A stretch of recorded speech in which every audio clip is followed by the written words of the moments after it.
Hello students, बहुत बहुत स्वागत है आपका एक बार फिर से राघव पाठशाला परिवार में। एक मॉडल पेपर मैंने आपको पहले करवाया था, एक मॉडल पेपर आज को मैं अभी और बताता हूँ। बहुत ज़्यादा इम्पोर्टेंट है।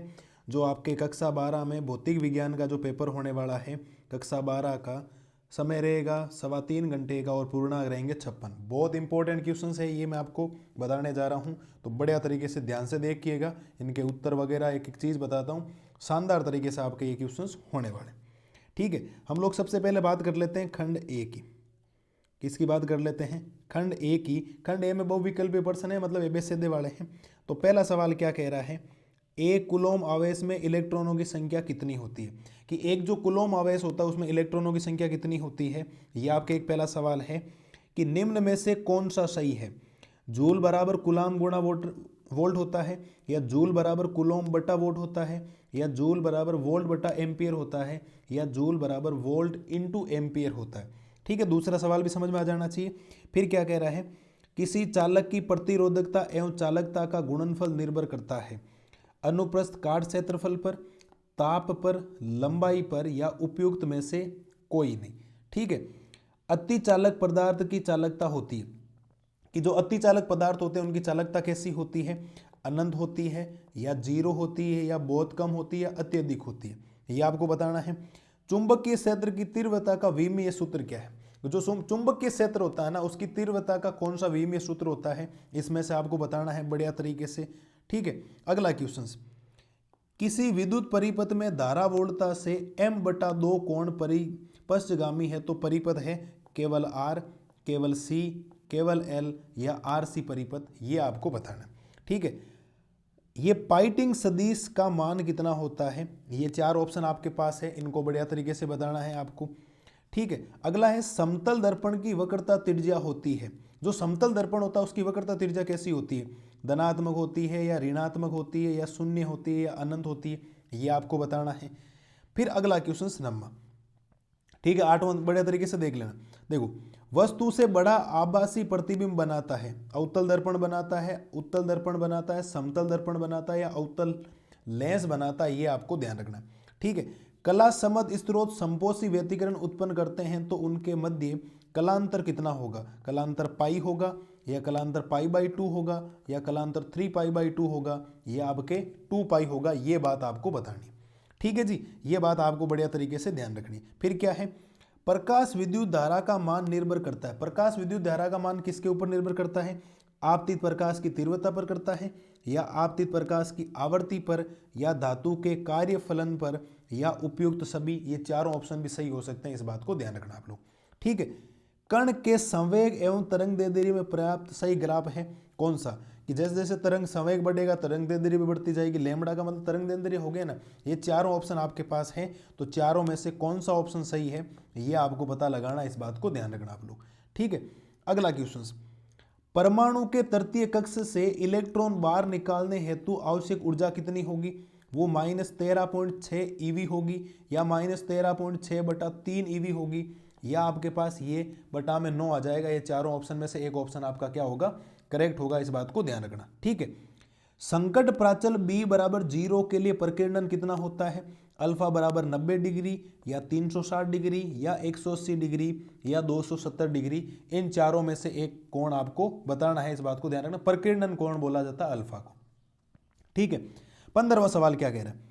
किस नाभिक के लिए प्रति न्यूक्लियन बंधन ऊर्जा का मान सर्वाधिक है? ये चार ऑप्शन आपके पास हैं, इन चारों ऑप्शनों को बढ़िया तरीके से बताना, इस बात को ध्यान रखना आप लोग। ठीक है, अगला, ये जीएस है तत्व अर्धचालक का, मिश्र अर्धचालक, कुचालक, या धात्विक अर्धचालक। इन चारों में से आपको, तो ये 16 एमसीक्यू मैंने आपको बताए हैं। बढ़िया तरीके से आपको एक एक एमसीक्यू को शानदार तरीके से करना है, एक एक एग्जाम्पल को बढ़िया तरीके से लिखना है। ठीक है, फिर हमारे पास 7 आ जाएंगे, 10 आपके रिक्त स्थान आते हैं। रिक्त स्थानों की पूर्ति कीजिए। प्रत्येक रिक्त स्थान का अंक बार कितना है? 1/2। धातुओं के लिए परावैद्युतांक का मान कितना होता है वो आपको लिखना है। किरचॉफ का द्वितीय नियम कौन से संरक्षण नियम पर आधारित है, यह भी आपको बताना है। धारा मापी में एकांक धारा के लिए उत्पन्न विक्षेप को क्या कहते हैं, यह भी आपको बताना है। धारावाही लूप एक किसकी तरह व्यवहार करता है, यह भी आपको बताना है। शुद्ध धारितीय परिपथ के लिए शक्ति गुणांक का मान कितना होता है, जो शुद्ध दारितीय परिपथ होता है उसके लिए शक्ति गुणांक का मान कितना होता है ये भी आपको बताना है। प्रकाशिक तंतु किस घटना पर आधारित है, प्रकाशिक तंतु कौन सी घटना पर आधारित होता है ये भी आपको बताना है। संपोषी व्यतीकरण के लिए तरंगों के मध्य कलांतर या समगुणज होना चाहिए, कलांतर किसका गुणज होना चाहिए ये भी आपको बताना है। आइंस्टीन प्रकाश विद्युत समीकरण कौन से संरक्षण पर आधारित है, जो आइंस्टीन प्रकाश विद्युत समीकरण होती है वो किसके ऊपर आधारित होती है ये आपको बताना है। ये 7-8 MCQ मैंने अभी आपको रिक्त स्थान बता दिए, 2 आपके पास और है। अल्फा प्रकीर्णन प्रयोग में अल्फा का मान कौन से पद पर निर्भर करता है, नेज अर्धचालकों की चालकता 0 केल्विन पर कितनी होती है, 0 K पर कितनी होती है ये भी आपको बताना है। तो बढ़िया तरीके से आपको एक एक चीज को बढ़िया तरीके से ये 10 रिक्त स्थान आपके सामने हैं, इनको शानदार तरीके से लिखना है और बढ़िया तरीके से आपको क्या करना है, काम करना है। मैंने बहुत एक्सपीरियंस टीचरों से ये पेपर मंगवाए, 2 मंगवा दिए, 2 अभी और करवाऊंगा। आप 4 मॉडल पेपर को अच्छी तरीके से कर ले, मेरा वादा है एक भी क्वेश्चन आपके इनसे बाहर नहीं जाएगा, पक्की बात है, कोई रोकने वाला इनको है नहीं। ठीक है, क्लियर यहां तक हो जाना चाहिए। आगे बढ़ते हैं, आगे देखो, आगे अब आपके निम्न प्रश्नों के उत्तर एक पंक्ति में देने हैं। एक फेरेड धारिता वाले गोले चालक की धारिता ज्ञात करनी है आपको। आवेश वाहकों की गतिशीलता का मात्रक व विमा आपको लिखनी है। चुंबकीय बल रेखाएं एक दूसरे को प्रतिच्छेद क्यों नहीं कर सकती, जैसे विद्युत बल रेखाएं तो एक दूसरे को प्रतिच्छेद करती है, लेकिन चुंबकीय बल रेखाएं एक दूसरे को प्रतिच्छेद क्यों नहीं करती, इसका रीजन आपको लिखना है। विद्युत चुंबकीय प्रेरण के लिए लेंज के नियम का कथन लिखना। लेंज का नियम तो बहुत इंपॉर्टेंट है, ये आपको ध्यान रखना है। तरंगाग्र को परिभाषित करना, तरंगाग्र किसे कहते हैं इसकी परिभाषा आपको आनी चाहिए। किसी धातु का कार्यफलन 6.63 गुणा 10 की घात -19 जूल हो तो उसकी देली आवृत्ति का मान ज्ञात कीजिए। कि देली आवृत्ति कितनी होगी ये भी आपको ध्यान रखना है। आयनन ऊर्जा को परिभाषित कीजिए, आयनन ऊर्जा किसे कहते हैं इसका उत्तर भी आपको पता होना चाहिए। ठीक है, आयनन ऊर्जा हो गया। यदि 6-6-12 की त्रिज्या 3 गुणा 10 की घात -15 मीटर हो तो इसकी त्रिज्या आपको ज्ञात करनी है। ये आपके तीसरे के अंदर 8 सवाल हैं जो प्रत्येक एक एक नंबर के आते हैं, इस बात को ध्यान। फिजिक्स में क्या होता है, छोटी छोटी बारीक बारीक चीजें आपको ध्यान रखनी है। आधे नंबर का क्वेश्चन भी आता है, 1 नंबर का भी आता है, 1.5 नंबर का भी आता है। अब 3 नंबर में भी कोई क्वेश्चन ऐसे आता है, आधा नंबर का, 1 नंबर का, आधे नंबर का, 1 नंबर, ऐसे बांट देते हैं। छोटे छोटे पॉइंट्स आपको विशेष तौर पर ध्यान रखने। ठीक है, अब खंड बे क्या कह रहा है, खंड बे में आपको प्रत्येक प्रश्न 1.5 अंक का हो गया। कार्बन नाभिक से इसकी बंधन ऊर्जा की गणना करनी, आपको कार्बन नाभिक दे रखा है, इसकी बंधन ऊर्जा आपको ज्ञात करनी। परमाणु के रदरफोर्ड मॉडल की 2 कमियां लिखनी है, कि परमाणु का जो रदर मॉडल था उसकी 2 कमियां कौन सी वो भी आपको लिखनी है। समान वेग से गतिशील इलेक्ट्रॉन एवं प्रोटॉन में से किसकी डी ब्रोगली तरंगदैर्ध्य अधिक होगी, कारण सहित आपको बताना है, इस बात को ध्यान रखना। प्रकाश के व्यतीकरण के लिए आवश्यक 2 शर्तें लिखिए। Very very important, very very important है। प्रकाश के व्यतीकरण के लिए आवश्यक 2 शर्तें आपको लिखनी है, इस बात को ध्यान रखना। 2 तरंग y1 बराबर 4 sin ओमेगा टी एवं y2 बराबर 3 sin ओमेगा टी प्लस π/3 एक बिंदु पर व्यतीकरण उत्पन्न करें तो परिणामी तरंग का आयाम ज्ञात करना है। वेरी वेरी इंपॉर्टेंट, आयाम ज्ञात करना अक्सर एग्जाम में पूछा जाता है कि आयाम कैसे ज्ञात करते हैं। ठीक है, पूर्ण आंतरिक परावर्तन की घटना को समझाते हुए क्रांति कोण को परिभाषित कीजिए। कि पूर्ण आंतरिक परावर्तन की घटना को समझाते हुए आपको क्रांति कोण को क्या करना है, परिभाषित करना है। विस्थापन धारा को परिभाषित कीजिए एवं 1/μ0 x/0 रूट का मान ज्ञात कीजिए। इसका मान कितना होता है ये भी आपको लिखना है, इस बात को ध्यान रखना।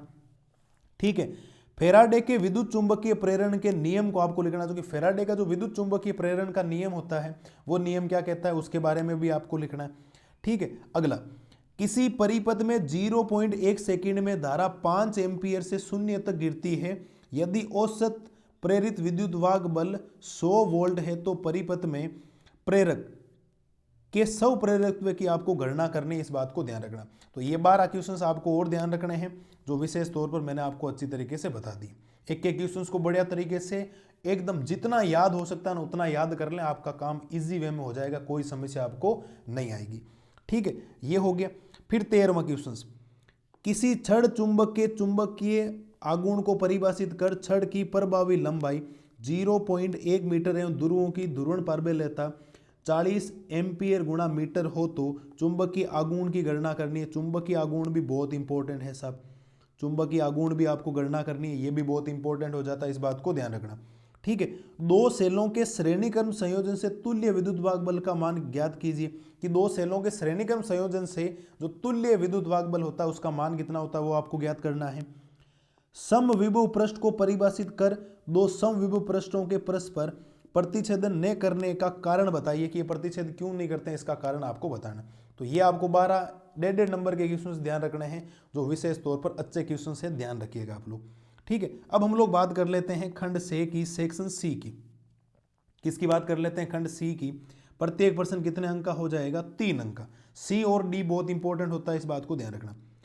अब 16वें का पहला क्या कह रहा है? विद्युत द्विध्रुव एवं विद्युत द्विध्रुव आघूर्ण को परिभाषित कीजिए, कि विद्युत द्विध्रुव और विद्युत द्विध्रुव आघूर्ण किसे कहते हैं, ये भी आपको परिभाषा करनी है। NaCl अणु के मध्य दूरी 5 एंगस्ट्रॉम हो तो NaCl का द्विध्रुव आघूर्ण ज्ञात आपको करना है। विद्युत द्विध्रुव के कारण अक्ष एवं निरक्ष पर r दूरी पर स्थित बिंदु हेतु विद्युत क्षेत्र की तीव्रता को अनुपात आपको ज्ञात करना, कि इनका अनुपात कितना होगा ये। इसके अथवा में भी पूछा गया है। कुलोम के नियम का कथन लिखिए, कि कुलोम का नियम क्या होता है। एक समान विद्युत क्षेत्र में रखे द्विध्रुव पर कार्यरत बल आघूर्ण की गणना कीजिए, आवश्यक चित्र भी बनाइए, ये बात भी आपको ध्यान रखनी है। तो 16वें के अंदर जो क्वेश्चन है आप तो अथवा वगैरह सब याद कर लीजिए, आपको पेपर मिल जाएगा। आपको 56 में से इन पेपरों से 50+ नंबर के क्वेश्चंस डायरेक्ट मिल जाएंगे, कोई समस्या नहीं आएगी आपको, ये बात आप विशेष तौर पर ध्यान रखिएगा। ठीक है, अब 17वां क्वेश्चन, 16 हो जाना चाहिए। 17वां क्या कह रहा है? एक लंबी परिनालिका के अंदर चुंबकीय क्षेत्र का मान ज्ञात कीजिए एवं बायो सावर्ट के नियम का कथन लिखना है। एक लंबी परिनालिका के अंदर विद्युत चुंबकीय क्षेत्र का मान आपको ज्ञात करना है, और बायो सावर्ट का जो नियम है, बायो सावर्ट का नियम, उसका कथन आपको लिखना है। क्या करना है जी? कथन आपको लिखना, बढ़िया तरीके से कथन लिखना। हर चीज हेडिंग के तौर पर अलग अलग है, ध्यान रखना। ठीक है, अब अथवा में क्या पूछा गया है? एक लंबे सीधे धारावाही चालक से लंबवत दूरी r पर स्थित बिंदु पर चुंबकीय क्षेत्र का मान ज्ञात कर इसका दूरी के लिए साथ ग्राफ भी आपको बताना है। r दूरी पर स्थित बिंदु पर चुंबकीय क्षेत्र का मान ज्ञात करना है, और फिर इसमें इसका दूरी के साथ क्या बनाना, आपको ग्राफ बनाना। इस बात को ध्यान रखना आप लोग। ठीक है, ये भी आपको अच्छी तरीके से याद होना चाहिए, मतलब बढ़िया तरीके से काम आप लोग कर सकते हो। फिर 18वां सवाल, पीएन संधि डायोड के अग्रदिशिक बायस एवं पश्चदिशिक बायस को परिभाषित करते हुए, अग्रदिशिक और पश्चदिशिक बहुत इंपॉर्टेंट है, ध्यान रखना। इनको प्राप्त करने हेतु आवश्यक प्रायोगिक व्यवस्थाओं के लिए चित्र बनाते हुए समझाई एवं पश्चदिशिक बायस हेतु VI ग्राफ भी आपको बनाना है। VI जो ग्राफ होता है, VI जो वक्र होता है, उसको भी बढ़िया तरीके से आपको बना के आना है। अथवा क्या कह रहा है? अपद्रव्य अर्धचालक किसे कहते हैं एवं इसके प्रकारों को विस्तार से समझाइए। ये अर्धचालक किसे कहते हैं, इसके प्रकारों को भी आपको बताना। अब हमारी बारी आ जाती है खंड दे की, और खंड दे में प्रत्येक प्रश्न 4 नंबर का। से और दे खंड अगर आपको करना है तो आपको एक एक डेरिवेशन अच्छी तरीके से आना चाहिए। बिना डेरिवेशन के कोई दिक्कत आपको आएगी, हर बार आपके अच्छे नंबर नहीं आ सकते, डेरिवेशन आपको याद होने चाहिए। ठीक है, 19वां सवाल, शुद्ध प्रेरकत्व युक्त प्रत्यावर्ती धारा परिपथ हेतु धारा का मान ज्ञात कर वोल्टता एवं धारा के मध्य ग्राफ बनाइए, फेजर आरेख भी बनाइए एवं प्रेरणिक प्रतिघात को भी आपको, प्रेरणिक जो प्रतिघात होता है उसको भी समझाना। अथवा में क्या पूछा गया? ए नंबर में प्रत्यावर्ती परिपथ में औसत शक्ति का सूत्र स्थापित कीजिए, शक्ति गुणांक व वोल्टहीन धारा को परिभाषित कीजिए। वोल्टहीन जो धारा होती है उसको परिभाषित करना है। ट्रांसफॉर्मर में ऊर्जा से के कारण लिखिए, ट्रांसफॉर्मर ऊर्जा से के कारण केवल नाम आपको लिखना है, कि ट्रांसफॉर्मर में ऊर्जा से कैसे होता है वो नाम आपको बताना। ठीक है, ये हो गया 19वां सवाल। 20वां सवाल, दर्पण समीकरण की व्युत्पत्ति कीजिए, आवश्यक किरण आरेख भी बनाइए। कि दर्पण समीकरण की व्युत्पत्ति आपको करनी है और आवश्यक किरण आरेख भी आपको बनाना है। ठीक है, अवतल दर्पण के लिए फोकस दूरी व वक्रता त्रिज्या r में संबंध किरण आरेख द्वारा सहित समझाइए। कि अवतल दर्पण के लिए फोकस दूरी और वक्रता त्रिज्या होती है ना, वक्रता त्रिज्या जो होती है वो फोकस दूरी की डबल होती है, ये भी आपको ध्यान रखना है। ठीक है, ये आपको सिद्ध करना है। इसके अथवा में क्या पूछा गया? ठीक है, किसी प्रिज्म के लिए अपवर्तनांक का व्यंजक ज्ञात कीजिए एवं किरण आरेख बनाते हुए विचलन कोण एवं आपतन कोण में ग्राफ भी आपको खींचना है। ग्राफ भी आपको क्या करना है? खींचना, इस बात को ध्यान रखना। अब कुछ बातें जो सर ने मेरे को लिख के भेजी है वो भी मैं आपको बता देता हूँ शानदार तरीके से, बहुत बढ़िया तरीके से सर ने लिखा है। नाम भी आपको लग जाएगा कि सुरेंद्र जी आचार्य हैं हमारे जो सर हैं, उनसे मैंने मंगाई है। उन्होंने एमएससी कर रखी है, इलेक्ट्रॉनिक्स से बीएड भी कर रखी है और 10 साल का एक्सपीरियंस है इन सर को। देखो मैं खुद, मेरे को फिजिक्स इतनी नहीं आती, ऐसे तो आती है 12th क्लास पढ़ी, लेकिन मैंने ऐसे नहीं है कि कोई झूठे कोई क्वेश्चंस बना दिए, फालतू में कोई क्वेश्चंस बना दिए। सर से मॉडल पेपर लिए, उन्होंने भेजे हैं जो अपने स्कूल में प्री बोर्ड लिए हैं, वो इंपॉर्टेंट है इस साल आने लायक, उन्होंने भेजे और उनको बढ़िया तरीके से आपको पढ़ना, सारी बातें बता दी। देखो लिखा क्या, प्रिय विद्यार्थियों हेतु आवश्यक निर्देश, अच्छे अंक प्राप्त करने के लिए प्री बोर्ड 1 एवं प्री बोर्ड 2 के प्रश्नों के उत्तर याद करते हुए कुछ निम्न टॉपिक्स पर भी आवश्यक रूप से ध्यान देवें। ठीक है, प्रथम प्री बोर्ड कल वाला था, सेकंड आज वाला है। खंड दे हेतु, दे जो है ना वो बहुत इंपॉर्टेंट है। ठीक है, पार्ट 7 में प्रत्यावर्ती धारा का औसत मान, वर्ग माध्य, मूल मान, ट्रांसफॉर्मर, सी परिपथ, आर परिपथ इत्यादि आपको ध्यान रखने हैं। पार्ट जो 9 है उसमें लेंस संयोजन, लेंस मेकर सूत्र और चारों प्रकाशिक यंत्र जो होते हैं उनको आपको ध्यान रखना है। और खंड से हेतु, जो खंड से आएगा उसमें पार्ट 1, पार्ट 4, पार्ट 14 को अच्छे से पढ़ें। ये आपको इंपॉर्टेंट पार्ट बताए गए हैं, part number 1, part number 4, part number 14, part number 9 और पार्ट नंबर 7। ये जो पार्ट है इनको बढ़िया तरीके से कर ले में आपके, मैं वादा करता हूं कि 50+ नंबर 56 में से आ जाएंगे। ठीक है, और सभी को ऑल द बेस्ट है। सर ने भी आपको बोला है और मैं भी आपको बोल रहा हूं ऑल द बेस्ट। ठीक है, आपका पेपर बहुत अच्छा होगा। हमेशा चेहरे के ऊपर स्माइल रखिए, कोई दिक्कत आपको नहीं आएगी। ये पेपर अच्छी तरीके से पढ़ लें। मैंने कोई झूठे सवाल नहीं बनाए, ऐसे नहीं वीडियो बनाने के चक्कर में बना दिए। सर ने खुद ने, देख लो यहाँ स्पष्ट लिखा है, स्पष्ट तौर पर यहाँ लिखा गया है सारी बातें। सर ने एक्सपीरियंस तक लिखा है, हर चीज़। ठीक है, बढ़िया तरीके से कर लेना। जो भी क्वेश्चंस आपको बताए हैं, जो खंड दे और खंड से की बात कर रहे हैं, उनमें इन पार्टों को कर लें। हर चीज़ को आपको शानदार 5 पार्ट करने हैं भाई। 5 पार्ट में आपको नंबर भी मिल रहे हैं ना, है ना, नंबर भी तो आपको कम से 25 के आसपास मिल रहे हैं। 56 में से 4 नंबर के हो गए, 3 नंबर के 4 क्वेश्चंस आ रहे हैं, इधर आ रहे हैं 12 नंबर के, तो 25 नंबर के आसपास आ रहे हैं। 5 पार्ट्स और क्या चाहिए आपको, तो अच्छी तरीके से कर लें, बढ़िया तरीके से आपको काम हो जाएगा। तो बढ़िया तरीके से मस्त रहिए, स्वस्थ